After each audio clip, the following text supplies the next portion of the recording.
I always talk about, Kim, the difference between being self-focused and being selfish. Selfish is I am the priority and I'm my priority and I want to be your priority and I want to be your priority and I want to be the only thing that matters. That's selfish. But when I'm self-focused, I'm saying I'm focused on me first. I'm my first priority. You are also a priority for me. You are also a priority for me, and so are you. It's not me just only being concerned about myself, but I'm saying I am my first priority so that I can be all that you love for me to be for you.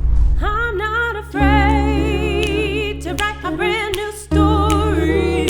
And what changes find a way to me, I can keep it moving. I'm not afraid to celebrate my glory. And when challenges grace my path, I know I can face another day. Inside, I rise, daring to learn.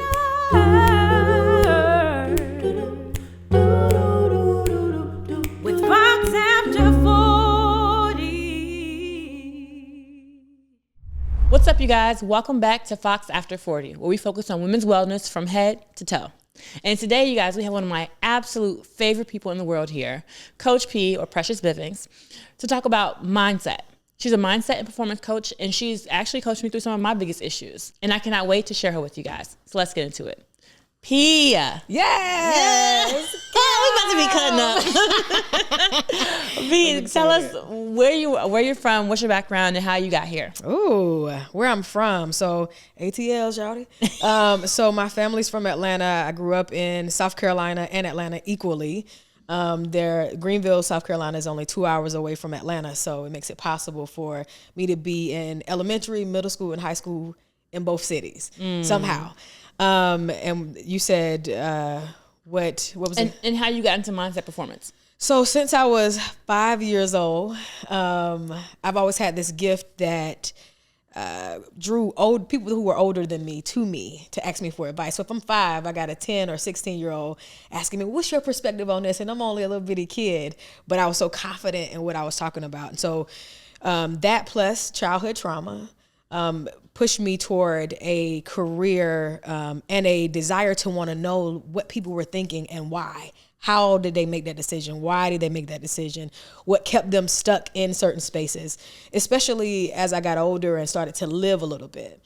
And so on my quest to be a therapist, I was like, I'm going to be a therapist and I'm going to help people through their mindset issues that way.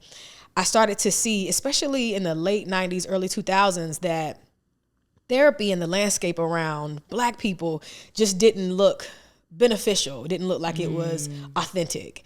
It didn't look like it was freeing. And so I had a therapist who I wasn't happy with. And I was like, man, if I'm going to help people through mindset, I want to be able to help them from an authentic lens based on who they are and being familiar with their issues because they look like me also. And so I stumbled across Iyanla Van Zant, and she was helping people get their shit together. Can I cuss on this podcast? You can say that. You can say that. We grown. We over 40. Okay, perfect. And she inspired me because she was speaking from a gift perspective. It wasn't just about studying certain processes and procedures and things in a book, but it was about her life that she had lived. Plus, she tapped into this gift that I knew I also had, which is this intuitive ability to see beyond the physical and feel beyond the physical. And so in 2012, I decided to make a conscious decision to go full force and help people from that perspective. So. And P, I love you so much because I feel like getting to know you changed my perspective on mindset coaches. Like, because I'm a by the book kind of girl. I'm a numbers girl. I am a math girl. And so I met P because I was in a mastermind, and P, it was an entrepreneurship mastermind. And I was on all my stuff, right? Yep. Doing all the things, making the money, you tell me to go implement this thing, I would go do it. Yep. And I remember you told the head of the mastermind, Lamar, you were like, Kim needs some personal goals. She needs some personal goals because I didn't have any. And I should have, because I definitely could have lost a little bit of weight, could have been a little bit more healthy, could have been healthier in my relationships. There are just things I could have been working on personally, but I was so focused on that. And so when you kind of said that, it has stuck with me because you probably said that 5 years ago, 6-7 years ago, and that is a thing that replays in my mind. So whenever I go over my professional goals, I'm like, but what are my personal goals? Because at the end of the day, that's really all that matters, right? And so then when you would challenge me to think about that, then you would challenge the way I saw some of my relationships, or you would challenge my expectations around them, or how I would read people, because I'm like, well, I read people for a living, you know what I mean? I run a business, I fundraise, but I realized there were still areas I didn't know how to read people. So you really helped me change my mindset around relationships, and around womanhood, and around marriage, and around just what I think I'm supposed to look like. That's huge coming from Kim. No, yes. I mean, that's beautiful, because the biggest thing that I remember us always talking about is business is personal. There's no way around it. You take you everywhere you go. And so you not having personal goals is like, you not eating, only eating a bite of a pie that you really, really love, and you really, really want to have all of it, but you don't feel like you deserve it. It's like, nah, that too. Eat that too. And you've always, you're so incredibly smart and gifted, and you're one of those people that everybody wants to get to know. Like, what is Kim thinking about that? How does she feel? And also, you're the person that people don't always feel like they can, because, you're the unreachable as far as a lot of people are concerned, just because you're so like about your business in the most beautiful way possible. And so being a new mom, you had just had the first baby boy, and then the second baby. We literally saw you pregnant on stage several times. So it's like, you gotta, as a mom especially, but as a woman in general, like having those personal goals. You were so successful and driven in your business. You needed, and you deserved, and were worthy of having all of it. Oh, Pete, and so I love that you got it. Yeah, you're welcome. So Pete, on this podcast, we can talk about a lot of different things when it comes to mindset. But the thing I love most about you is that you decided to basically uproot your life and move to Bali. And sorry, it sounds a way coming out, but I just love it so much, because I know that took so much courage. Yeah. It took the willingness to offend others who felt like you should have been doing something else. For sure. It took the willingness to choose yourself. Yeah. To maybe say no to family. Yeah. To do so many things. So I would love for you to walk us through what that looked like. You kind of like making it from the time you knew you wanted to do it to the time you actually made the decision. Sure. To the process of living abroad for several years. In your mid-30s, right? Yeah, I'm 39. Okay, yeah. All right, so almost 40. We almost there, okay? Yes, hey, okay. Yes. And what you've gained from that, how you've grown from that experience, what it's done for you. Yeah, so... And the reason I want to do this is because I feel like there's so many women out there who are like, I don't like the life that I'm in, but I got bills, I got...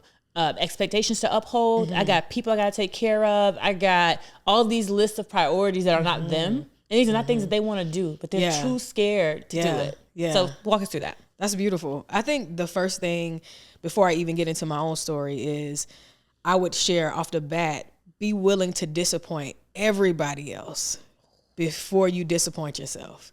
Like, that shit is so important. Because if you don't choose to disappoint everybody else, you will always be in a position of not only disappointing yourself, but also betraying yourself. Self-betrayal is rampant amongst women 40 and up, especially because women were taught to make sacrifices as mothers. But that's your daughter, but that's your son, but that's your husband, but that's your spouse, that's your wife, that's your this, that's your that. And for me, I had to make a decision way before Bali about disappointing people that would prepare me for Bali. If you've enjoyed this episode of Fox After 40 and want to get notified about the next episode when it drops, make sure to go to chromix.com and sign up for our mailing list. We'll notify you whenever a new episode comes out. So I'll take you back to 2020. In 2020, I was... known affectionately as Coach P in several different communities, including the mastermind that we talked about. And I also had my own community of mindset clients who, over 50 people who depended on me weekly, monthly, daily to impart into their business, to give perspective, direction, guidance, whatever. Then I am a mother at that time to a 16-year-old who was showing out as a 16-year-old. Like, I'm 16 and I'm here. And I'm a daughter and a sister and a friend and blah, blah, blah. And I remember in 2020, this is we're now knee deep into the pandemic. Everybody know travel is slowed down, all these things. I started traveling again in May. And then I woke up one morning and I was like, oh yeah, I'm moving to California. I'm moving to LA. It's time. And so I shared it with my daughter, and she was like, I don't want to go. I want to stay in Atlanta. My friends are here. My this is here. My dad is here. And I'm like, I'm not making no sacrifices. You 16. Like, what we doing? You can stay or you can come with me. And she's like, let me stay, Mom. Okay, bet. Before even moving to LA, one of the decisions about disappointing people was I needed to take my energy back.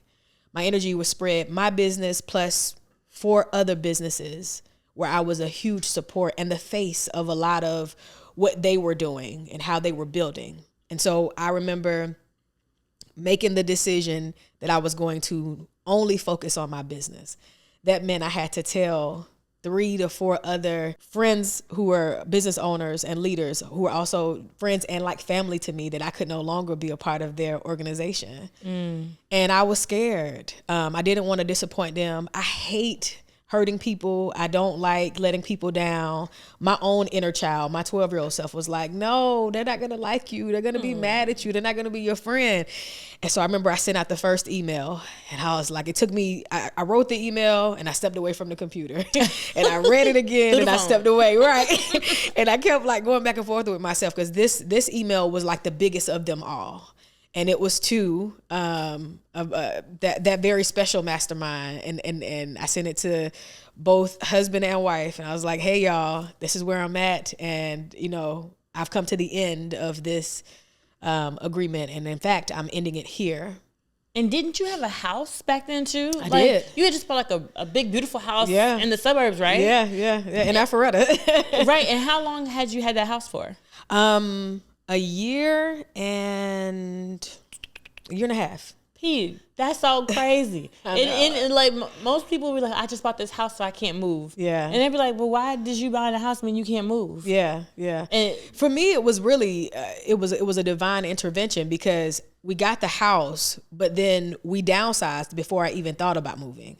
And we had to downsize because the house had some issues that we couldn't control. Yeah. And so as amazing and as beautiful and as much time as it took to get that house together, the first transition was like, oh, you have to move and you need to downsize. And that interim of moving out of the big house and downsizing, that's when the decision was made. We're not just downsizing. I'm out of here. Like, so it was a transition for me in that way. I didn't want to. I wanted to go from that big house to another big house. Because why not? Because that's how it goes, right? Yeah. The houses keep getting bigger and bigger and bigger. Or at least to the same size. I didn't want to go smaller. So that the first transition, I'm glad that you brought that up, was taking that house and all the love and the events and the parties and all the things we did and like downsizing and then making that move. And sending that email out to say, hey, I can no longer partner in the same way. Initially, it was met with silence. Because they were disappointed. We're like family. I am in partnership as a face of their organization. People look forward to seeing me when they come to their events. And there I was saying, after 5 years, I can't move forward.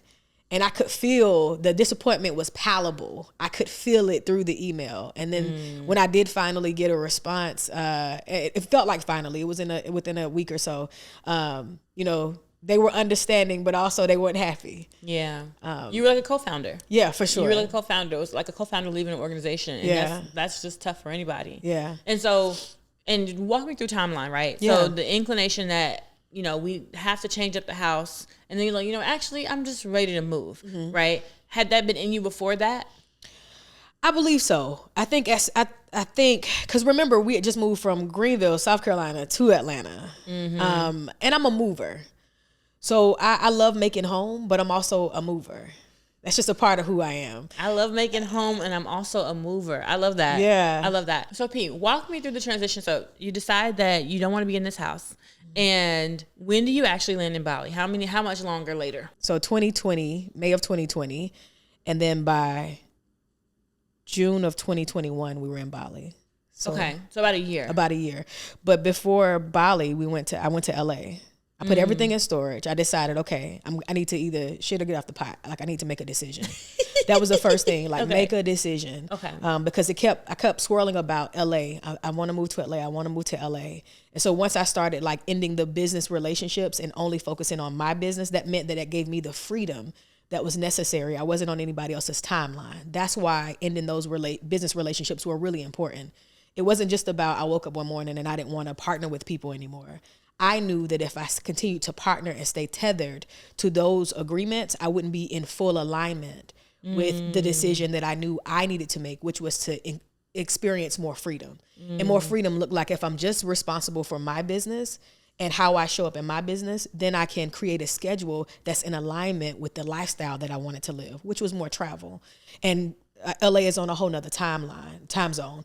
And so once we put everything in storage, Bali wasn't in the plan yet. It was just the focus was LA. That's a big enough jump to go from Atlanta to LA, right? Oh, I love this, P. It's like there's the art of making the decision, which I want to get into, but then there's also the baby steps to help you get to the thing that you really want. But maybe it sounds too scary today. Exactly. You know what I mean? Like if you know I want to start my own business, maybe that's and leave my multi-six-figure job, maybe that's too big of a jump. Exactly. But maybe it's let me do this on the side or on every Saturday. Okay, now let me bump it up to 2 or 3 days a week. Okay, now let me work a week, in my business. And so I love that. How do you make decisions? Like, what are the steps? Are you putting things to paper? Like, what does that look like?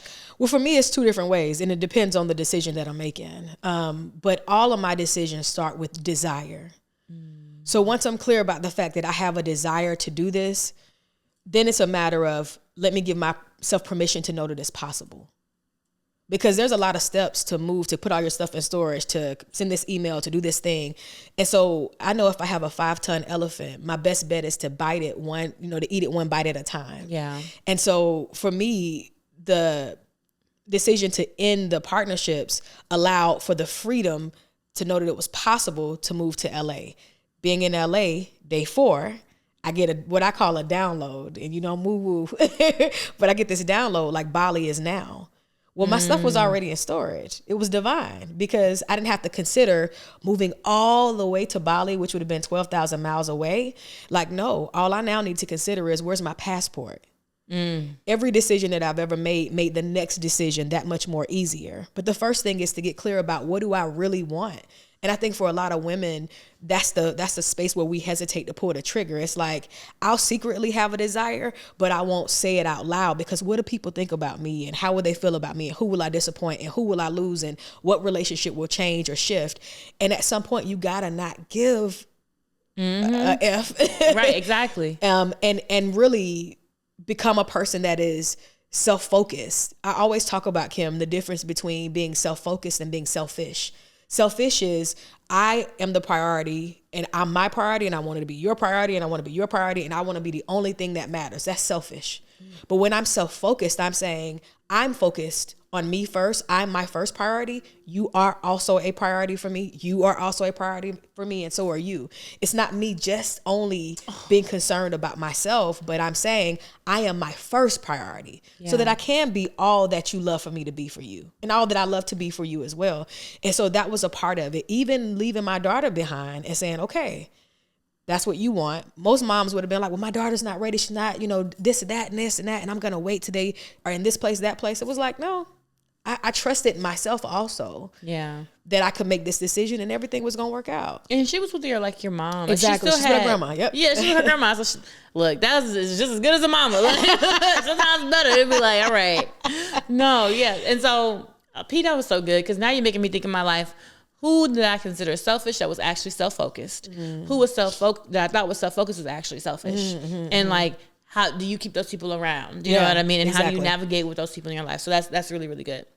And then the decision. So you said there were 2 ways that you make the decision. So that was the first one, right? Yep. Okay. And so the second way that I make decisions is very more along the lines of how you would make a decision, very much more logical with all the facts included. Because sometimes I make a decision based on my feelings, like how do I feel about this? And then there's other times where it's like, okay, now let's see how much money do we actually have in the bank? Like what can we actually do? That includes many more facts. But what I don't ever do is make a decision based on, or what I try to practice not doing is making a decision based on fear. my decisions are typically based on my desire. What do I want? And even if fear is a factor, then I ask myself, what are you afraid of? And let's eliminate that. Is it a invitational fear? Is it a ego fear? Is it a trauma fear? Or is it a fear that is, a warning fear? It's a legitimate, this is danger here. If none of that is the case, then let's press the gas, and let's go for it.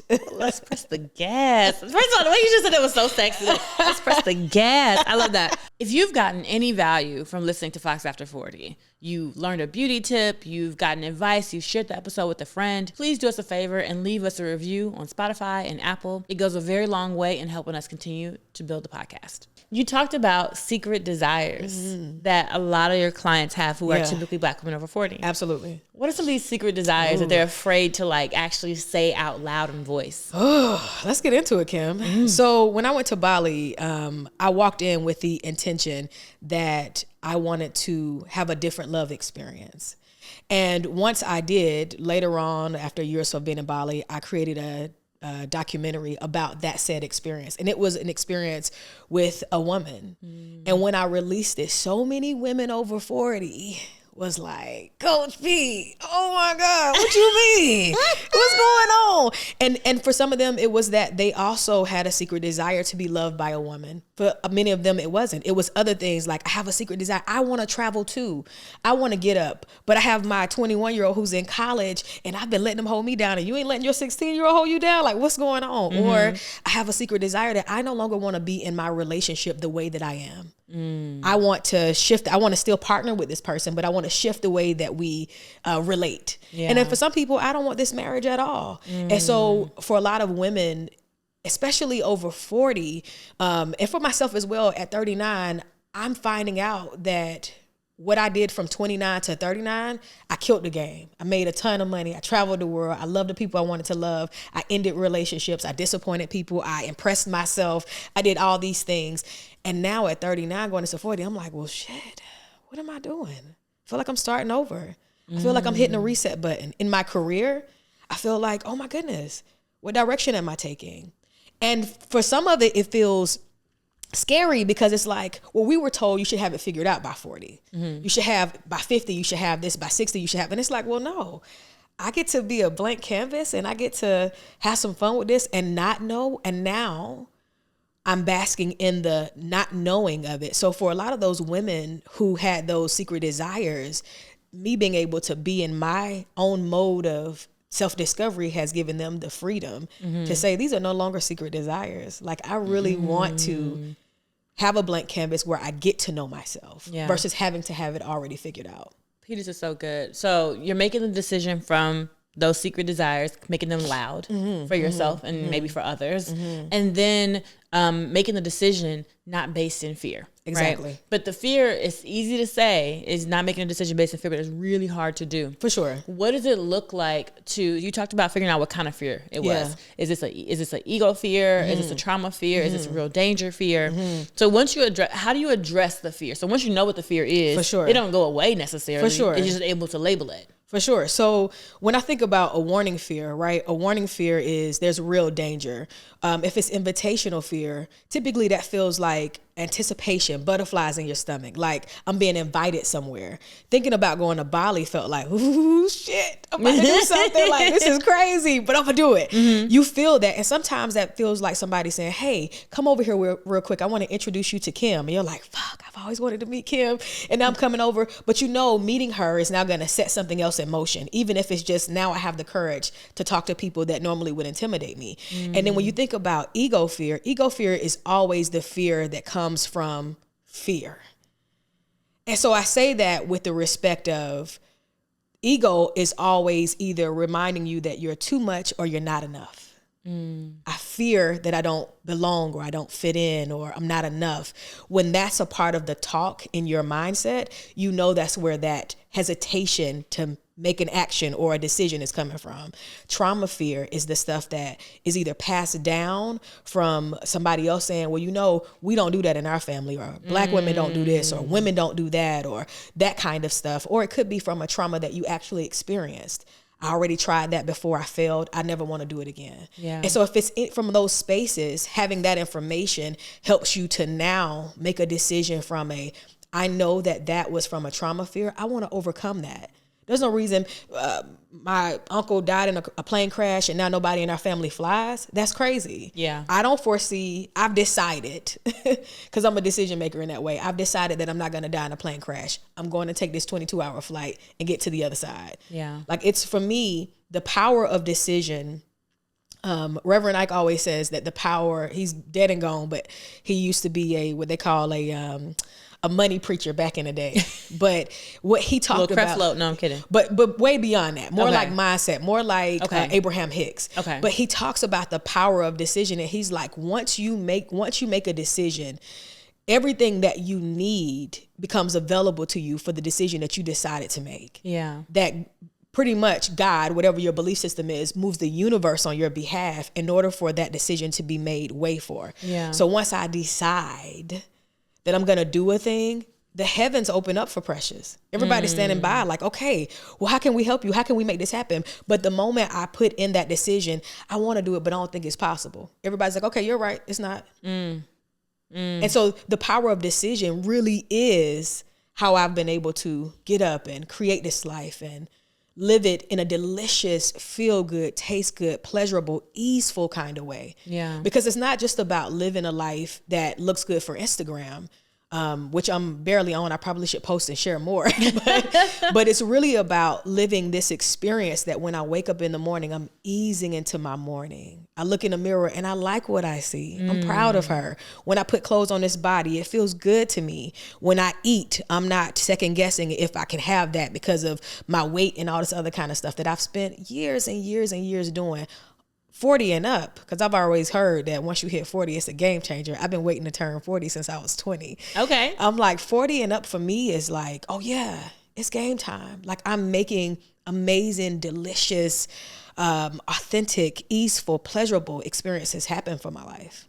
P, I love the focus on decision making in this chat because Tim and I talk about this all the time. Decision, the root word D and then sis, it means to cut. It means to cut. Yes. It means to change forever. It means to do something different. Yes. And I think, and we always talk about this all the time. We say indecision is unsexy. Oh, so unattractive. It's unsexy. I need you to decide. Yes. So thank you for bringing that up. So, and I want to kind of round out this conversation with, Sure. How did that experience, deciding to change your entire life, deciding and cutting, you know what I mean? For sure. And then how long were you in Bali for? 2.5 years. 2.5 years. So you just came back. Yes. Recently. Yes. How has that experience shaped you? Wow. That's a mouth full of a question. Very good. Ultimately, that Bali led me to Thailand, and it led me to Amsterdam and to Brazil and to Ecuador and all these other places that I'd never been. But more importantly, like, it led me more inner to myself. I'm more confident than I've ever been that I can do, have, be, experience anything I want to. That I am absolutely the captain of this experience. I get to decide. And so it gave me more confidence. It gave me a deeper understanding of love for other people, love in relationship, love in partnership. It helped me to be more clear about who I am and what I want and who I want to be in my life. It even shaped the parent that I am to my daughter. We went from me being her manager to her advisor to a consultant, in the matter of 2.5 years. She's now 20 with a 2-year-old. Like, it changed the way that I see not just other people, but how I see Precious. Yeah. I'm more tender with myself. And the biggest thing that Bali specifically, just making that decision, gave me was the permission to be in pleasure always. That used to be a dirty word for women. Like, pleasure, what do you mean? Are we talking about self-pleasure? Maybe. But we're also talking about what I eat. We're also talking about pleasurable experiences like this, energy exchange. We're talking about finding pleasure in my friendships. And also, it gave me intimacy in my friendships. I missed my girls. And now, before I was like, I'm a hugger, but don't hug me for too long. It's too much. It's too much. But now, like, I'm like, give me a full embrace. I want to be close to my girls. I want to sit. And sometimes I want to hold hands with my girls, like, and it be an intimate friendship. Yeah. I didn't have that experience before. And it also healed me. I never knew what nurturing felt like prior to that experience. I was nurtured in Bali. In a way that I never experienced before. And it was through a love relationship. So it literally changed the dynamic of my life and also who I am moving forward. P, I think you're going to free so many people. I think it's one of the reasons people love you so much is because they feel like they can be the unedited version of themselves around you. That. And that's very freeing in and of itself. Thank you for blessing us with your freedom, your confidence, your wisdom, your mindset. And I really hope that this episode changes the life for some people. And if you have decided to change something about your life after listening to this episode, let us know in the comment section on the YouTube episode or wherever you want to let us know. You can email us to info@chromex.com. Let us know what decision you made, how you changed your life because you realized it was possible and you just weren't doing it because of fear. Thank you guys so much for tuning into Fox After 40. Make sure to like, comment, subscribe, and leave a review on iTunes or Spotify. And definitely follow Coach P. You guys, we have her MASH mindset cards. Yes. P, real quick, can you tell us what you would use these for? Yes. So your MASH mindset cards can be used daily. There's 60 opportunities to shift your mindset. So you just pull them out and you shuffle them up. And I forgot to pick one for us today. I'm gonna let you pick, Kim. Ooh, no, look, it better not be nothing real deep. And I'd be like, girl, you done sent me. I start crying on this podcast. Okay. Turn it over this way. Okay, so it says, splintered intentions attract splintered manifestations. Yes. Ooh, okay. So these cards, they have front facing. So if you're on the go, right? Sometimes people pick 1, 2, 3 a day. So this one says abundance and resources and opportunities come easy to me. On the back is your lesson. So that's an opportunity for you to get the work done. So you ain't got to read all that, Kim. But the most important part of it is on the front. And so I love numbers. I love motivation. And this is just a quick mindset opportunity to shift what you're paying attention to so that you can make some amazing shit happen in your own life. This is good. I'm going to read this one. So, splintered intentions attract splintered manifestations. When you want something just as much as you doubt it's possible for you, you project splintered intentions and attract splintered manifestations. When you want a trustworthy relationship but believe people can't be trusted. When you desire financial abundance but believe money is hard to come by. When you want to get healthy but believe it's hard for you to lose weight, you will experience both circumstances. Get clear about what you want and align your belief with that desire so you manifest your desired intention. Yes. Desire, y'all. Desire. Thank you so much, P. Yes. It was a pleasure having you. I love you. Thank you. Bye, guys.